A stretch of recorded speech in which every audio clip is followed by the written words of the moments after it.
moçada, professor Wagner aqui falando. Nesse vídeo de hoje nós vamos aprender, uma introdução aí sobre ponteiros. E para a gente começar esse conteúdo de ponteiros, eu vou partir de um contexto aqui de matrizes, tá?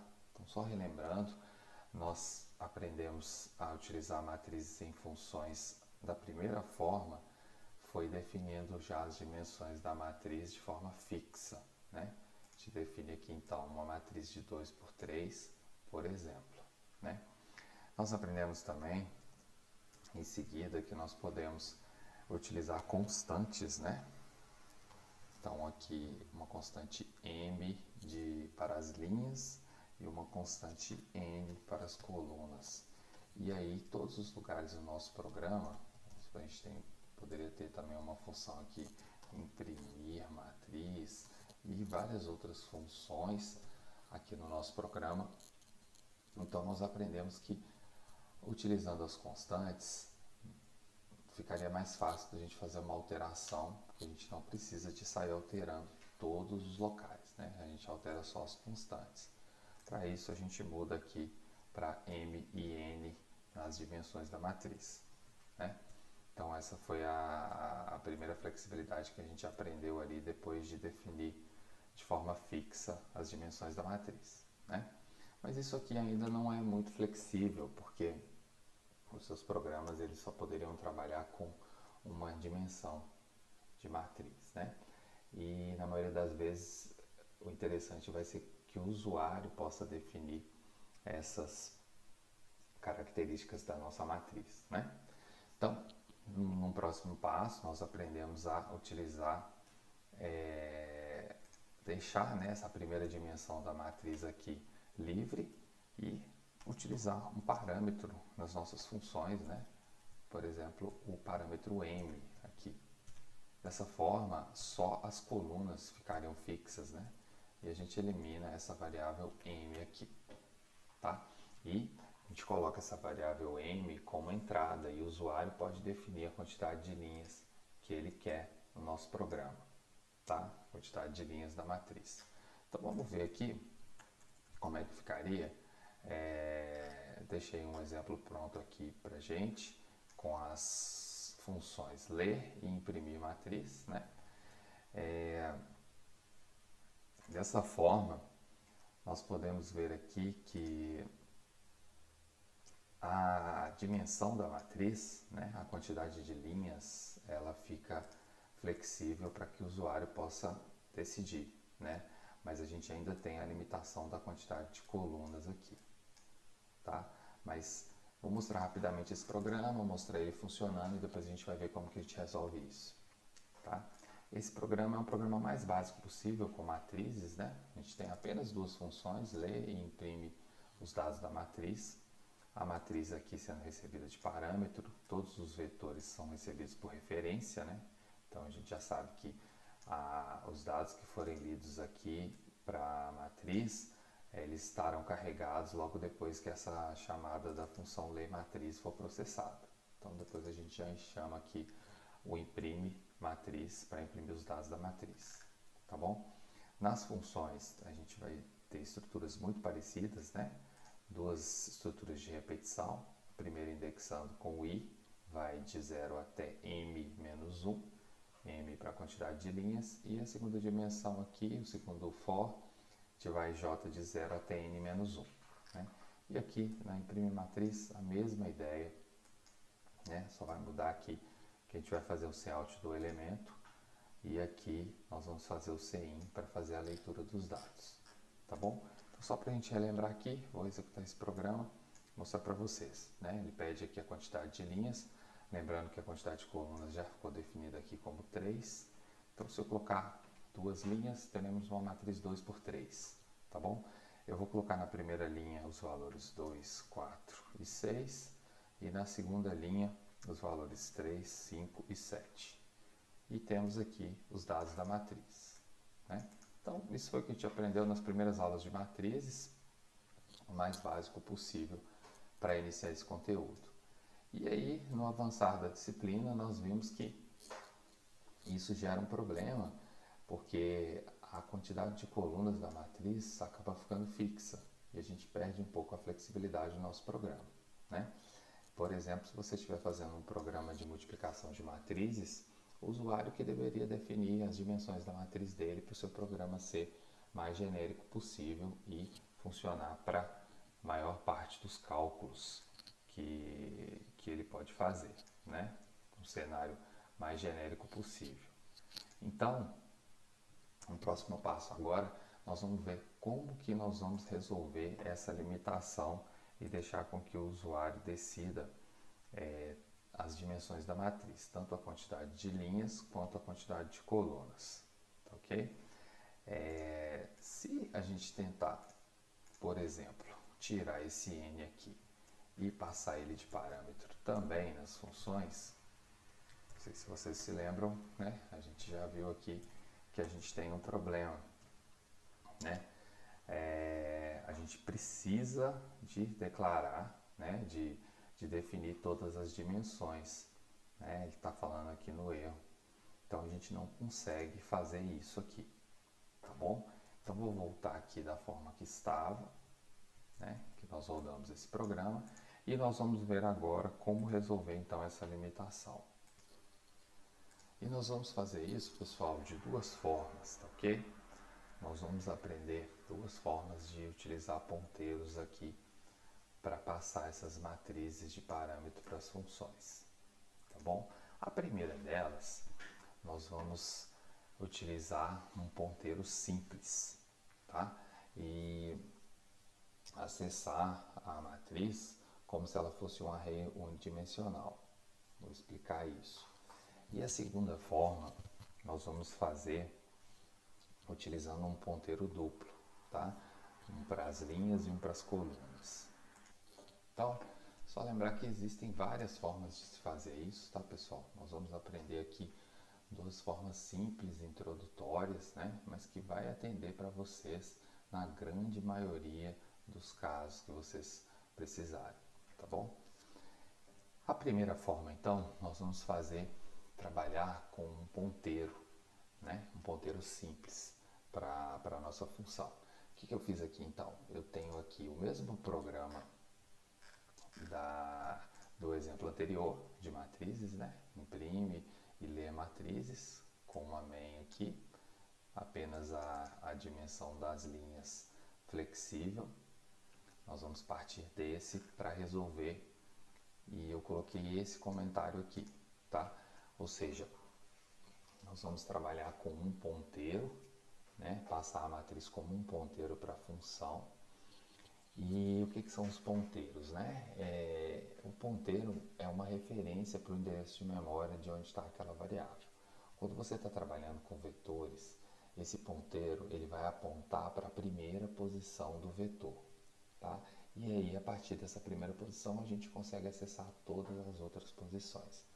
Nessa primeira estratégia aqui, nós vamos utilizar apenas um ponteiro, né? E nós sabemos que uma matriz é um array de duas dimensões, tá? Então, como que é possível utilizar apenas um ponteiro, tá? Nós vamos acessar os dados da nossa matriz, nosso vetor de duas dimensões, como se ela fosse um vetor unidimensional, ou seja, como se ele fosse um array de uma dimensão. E como que isso é possível? Isso é possível porque um vetor de n dimensões, no caso duas, ele é armazenado da mesma forma que um array de uma dimensão, de forma contínua na memória. Então a gente consegue acessar ele utilizando apenas um indexador, apenas um índice, tá bom? E então nós vamos ver aqui agora como que a gente vai fazer isso, tá? Bom, essa solução já informo para vocês que ela tem algumas limitações, tá? Dependendo do que você estiver fazendo, pode ser que ela não resolva, mas nós vamos em seguida aprender com um ponteiro duplo também, tá? Como é que fica isso aqui então, pessoal? Para passar uma variável, para minha função receber um ponteiro, né, eu tenho que usar o asterisco aqui na variável, tá? Então agora eu não preciso mais de informar a dimensão, porque não é mais uma variável e sim um ponteiro, tá bom? E com o ponteiro eu consigo acessar o primeiro elemento daquela matriz, daquele arreio, e utilizando uma estrutura de repetição consigo acessar as outras posições, tá bom? Então, agora nós vamos passar aqui de parâmetro também o m e o n, que serão as dimensões da minha matriz. Eu não preciso mais de constante nesse caso, né?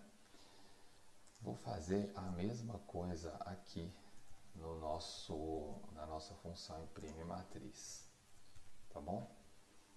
Poderíamos chamar essa matriz de match, por exemplo, ao invés de m maiúsculo, para não ficar confundido com esse m, mas a gente sabe que são duas variáveis diferentes, né? Maiúsculo e minúsculo, como o C é case insensitive, né? Case sensitive, desculpa, ele funciona normalmente. Mas eu vou mudar aqui só para ficar mais fácil para a gente, tá bom? Como eu mudei aqui, eu tenho que mudar os protótipos, né, das funções.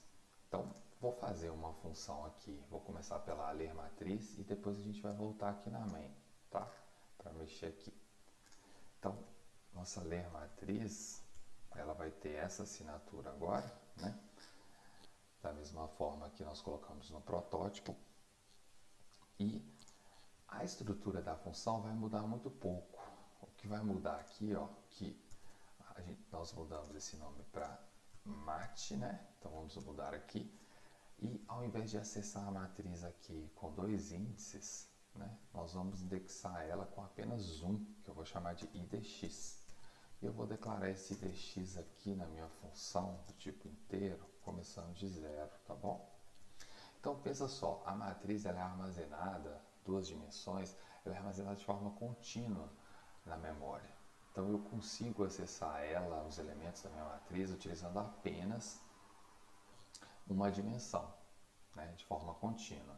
Como eu já falei, alguns casos que você precisa trabalhar com linhas e colunas, se você tem uma lógica no seu programa que depende da linha, da coluna, para você fazer, por exemplo, uma validação, para você fazer uma multiplicação de matrizes, essa não vai ser a melhor estratégia, tá? Mas em outros casos, igual esse programa que eu só desejo ler e imprimir os dados de uma matriz, já resolveria, tá? Esse é o mais simples, nós vamos fazer ele primeiro.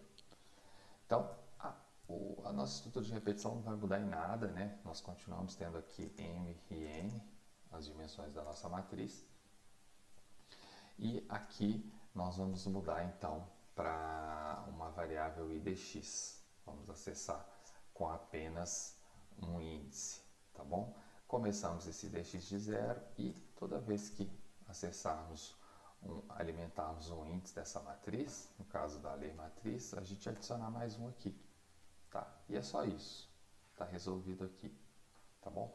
Vamos fazer a mesma coisa aqui na segunda função, tá? Então vou precisar aqui de uma variável idx começando de zero, ok? Então vai ser a mesma ideia, tá bom? Ao invés de utilizar aqui os dois índices, nós vamos usar apenas idx, tá bom? E vamos fazer aqui, vou até fazer de uma forma diferente aqui para vocês verem que é possível, tá? Eu não precisaria de ter a linha e a coluna aqui, M e N, poderia ter apenas uma, tá? Um desses índices. Vejam que aqui, ó, eu estou utilizando I e J e eu imprimo para o usuário, né, qual que é a linha e a coluna que ele está alimentando, né? Se não fosse por isso, eu não precisaria do I e do J. Poderia fazer apenas um for, só que ele iria até M vezes N, né, que é a quantidade de elementos que eu tenho na minha matriz. Como eu estou imprimindo aqui os índices da linha e da coluna para o usuário, eu vou manter. Mas aqui eu vou usar uma estratégia diferente só para mostrar que apenas uma estrutura de repetição seria suficiente, tá bom? Vou começar o meu I aqui de zero e ele vai até m vezes n, tá bom? Que é a quantidade de elementos que eu tenho na minha matriz.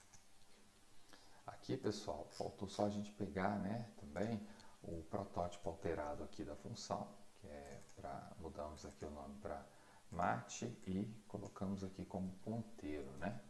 Então vamos fazer essa alteração aqui também na função imprimir matriz, tá bom?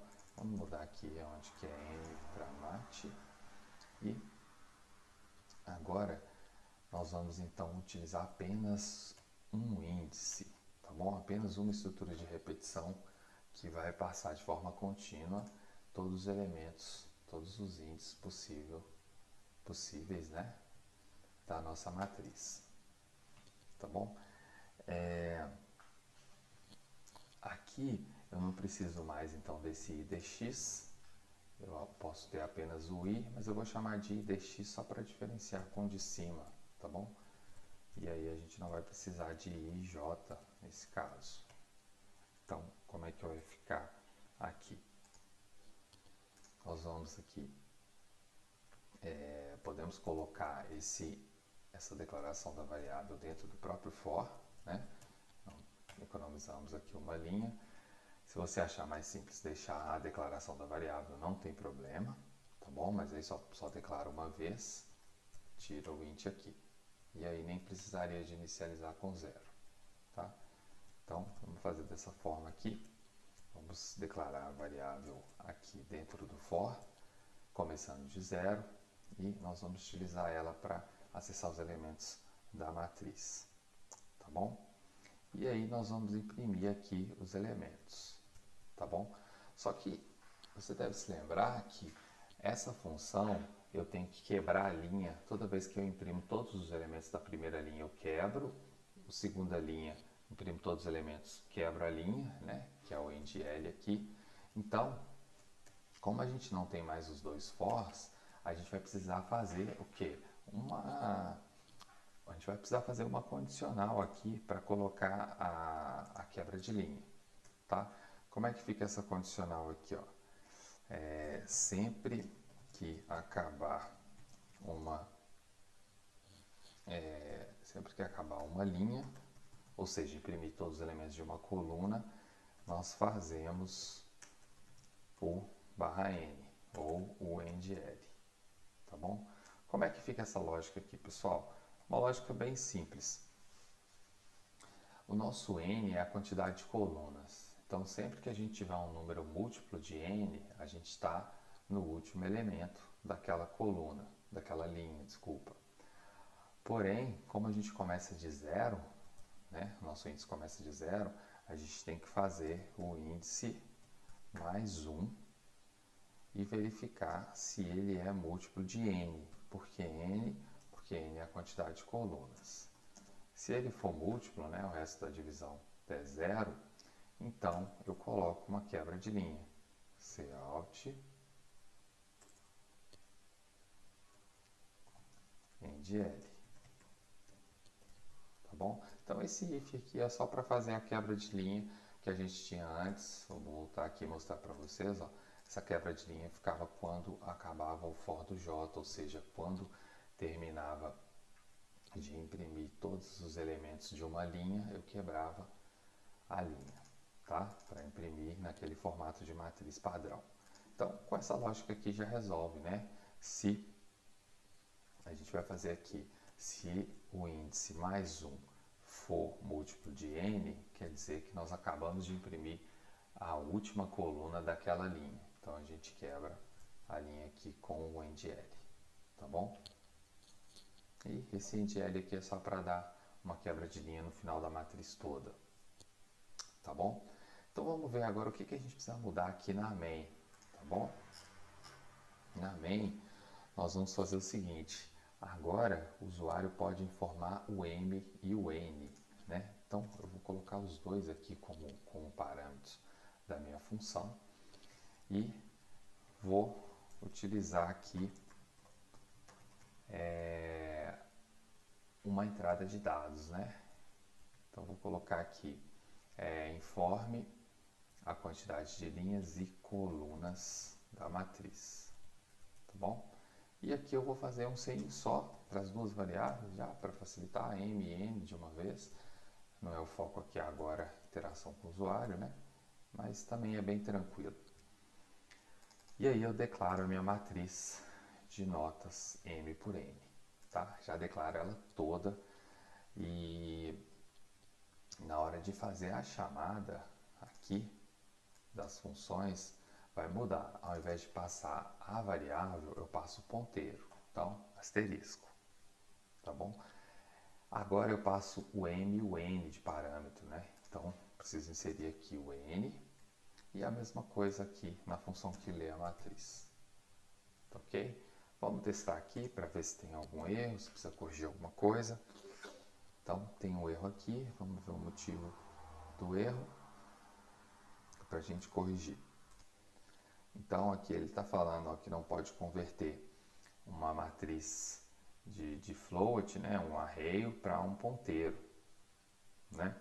Então, é porque nós esquecemos aqui o asterisco, né, para passar não a variável, mas o ponteiro dela, porque é isso que a função espera. Tá aqui, beleza? Vamos ver o que mais que temos aqui. I está falando que I não está declarada, porque aqui não é I, é IDX. Tá bom? Nós mudamos, esquecemos de alterar aqui. Então, pronto, nosso programa está rodando. Nós vamos apenas fazer o mesmo teste que nós fizemos no outro, né? Então, vou colocar a quantidade de linhas e colunas. Eu vou colocar, então, 2 linhas e 3 colunas. Vamos variar agora, 2 linhas e 4 colunas. Então, ele começa a pedir os dados da matriz. Então, eu vou colocar aqui direto já, ó, 1, 2, 3, 4, para os 4 elementos da primeira linha. Tá? É possível fazer isso, né? Você coloca o espaço ali e já faz várias entradas de dados.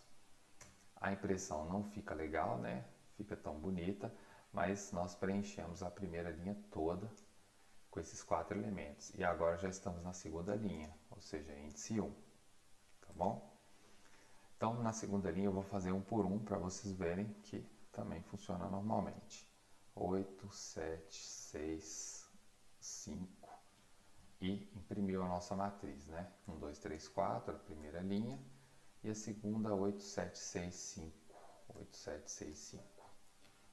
Tá bom? Então, essa é a primeira forma que eu queria mostrar para vocês, utilizando apenas um ponteiro, tá ok?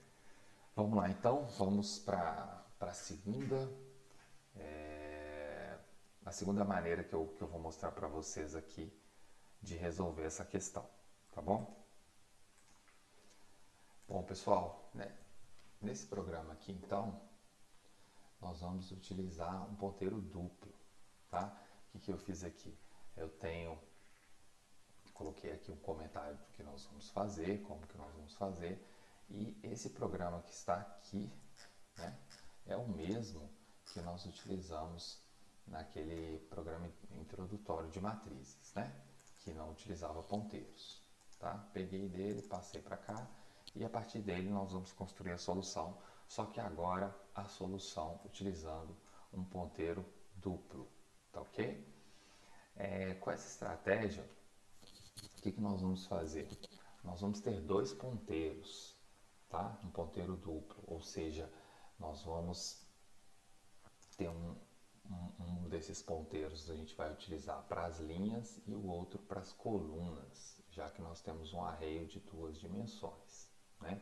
Nós vamos precisar também de um operador novo, que é o operador new, para alocar dinamicamente a memória dos nossos arrays em tempo de execução, tá bom? Com esse método, então, nós vamos passar a referência da matriz como um ponteiro duplo para as nossas funções, tá? E por que ponteiro duplo? Porque um para as linhas e um para as colunas. Lembrando que uma matriz nada mais é do que um array de 2 dimensões. Então, a gente tem um array de arrays. Então, cada linha da nossa matriz é um array, tá bom? Então, vamos ver aqui como é que vai ser a nossa estratégia para a resolução desse problema, tá? Então, nós vamos ter que receber aqui uma matriz, ao invés de uma matriz, nós vamos ter que receber um ponteiro, só que agora é um ponteiro duplo. Então você vai colocar 2 asteriscos, tá bom? E da mesma forma do anterior, nós vamos receber o M e o N como parâmetro, tá bom? Então, aqui eu vou só replicar para o de baixo, porque é a mesma ideia, os parâmetros são os mesmos, né? Então, ler matriz e imprime matriz, recebo um ponteiro duplo aqui para a matriz, a dimensão da linha e da coluna, tá ok? Nós vamos fazer agora, então, alteração dessas funções para trabalhar com esse ponteiro duplo e depois nós vamos voltar aqui para main para ver as alterações que a gente tem que fazer, tá bom? Então, vou copiar esse protótipo aqui da ler matriz e vou copiar também da imprime matriz. Nós não vamos precisar dessa constante n+, né? E agora nós vamos fazer a alteração aqui nessas funções para que possamos adaptá-las para essa nova realidade. Feito isso, pessoal, alterado aqui então, com a alteração dessas assinaturas, vamos analisar aqui as funções e ver se a gente precisa de fazer alguma alteração, tá bom? M e N nós já temos, né? Vamos fazer as estruturas de repetição indexando I e J para até M e N, e nós vamos acessar a matriz da mesma forma, né? Só temos que alterar aqui o nome da variável porque a gente mudou lá em cima, tá? Apenas porque nós mudamos aqui e no protótipo. Se não precisaria de mudar, seria a mudança apenas aqui na assinatura da função, tá bom? Então, com isso aqui já vai ser suficiente para fazer a função que lê os dados da matriz, tá? Como eu tenho I e J, eu consigo acessar os elementos da matriz dessa forma, tá bom? A função imprime matriz, a mesma ideia. Nós vamos precisar de mudar apenas aqui, por causa do nome.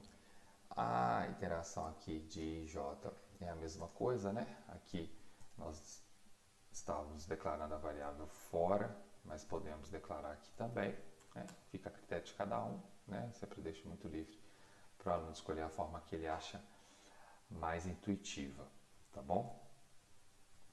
Importante é que você consiga olhar para o seu código e entender que a coisa faça sentido para você, tá? Então, tem várias formas de resolver com eficiência, com uma performance legal, com um código bem feito, limpo, claro, conciso, né? Várias formas de fazer o jeito certo, né? De fazer a mesma coisa.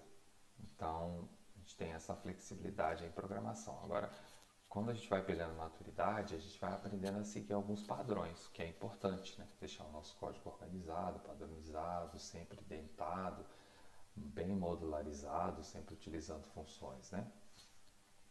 Então, feito isso, dito isso, vamos então para a nossa próxima etapa. Agora, nós precisamos ver aqui na função main as alterações que a gente tem que fazer, tá bom?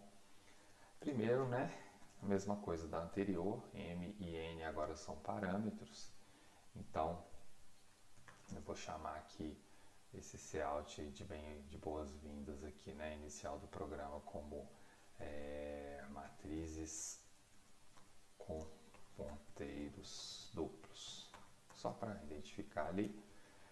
E aqui eu vou pedir para informar a quantidade de linhas e colunas da matriz.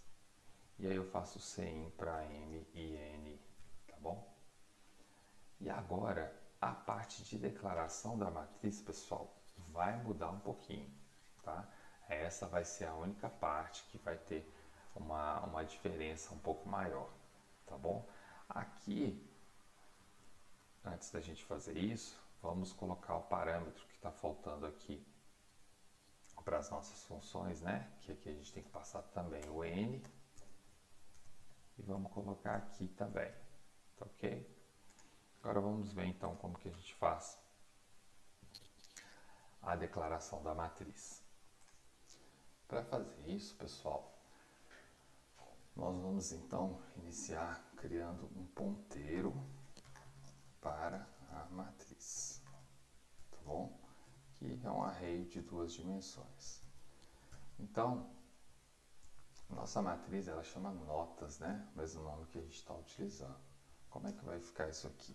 O tipo da matriz continua sendo float e a gente tem aqui um ponteiro duplo, o nome da matriz, né? Notas, é igual.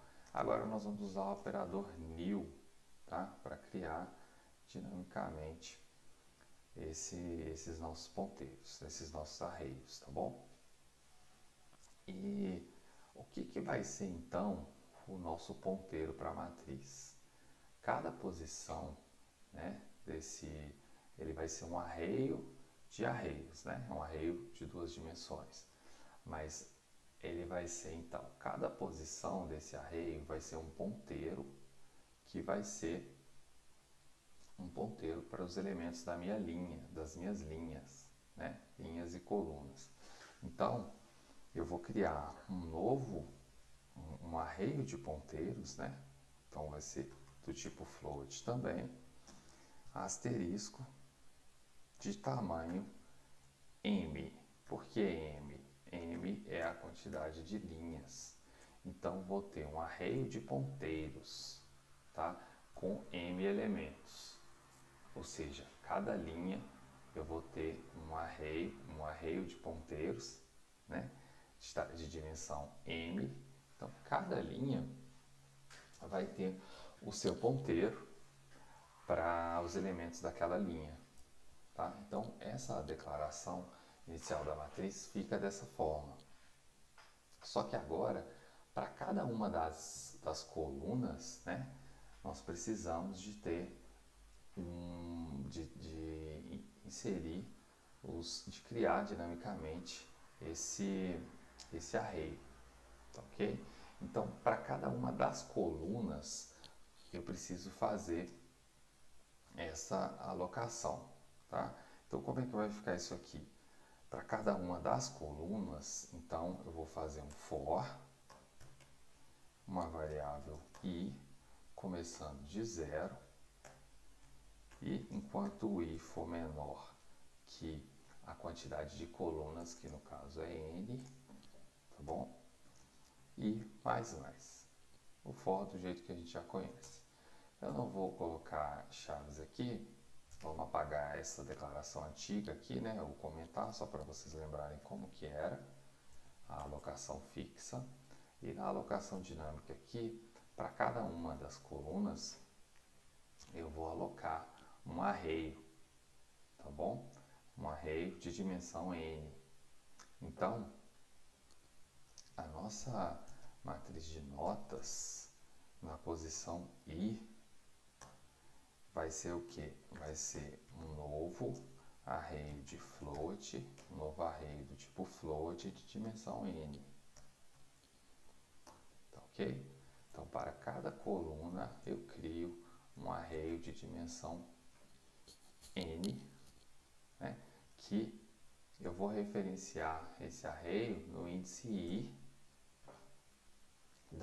do meu ponteiro de notas, tá bom? Então, crio os arraios aqui para cada uma das linhas. Então, vou apagar isso daqui e nós temos aqui, então, a criação do ponteiro e a inicialização de um ponteiro para cada linha da matriz. Vou colocar um comentário aqui para facilitar o entendimento. Inicialização de um ponteiro para cada linha da matriz. Tá? Então, por isso que é ponteiro duplo. Nós temos aqui um ponteiro para a linha e para as colunas. Tá bom? Aqui, como nós já criamos essa variável do tipo ponteiro, nós não precisamos colocar aqui os asteriscos, tá bom?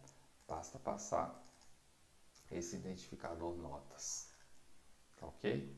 Aqui, lembrando, nós colocamos a indicação de que vai receber um ponteiro duplo, o m para a dimensão das linhas e o n para as colunas.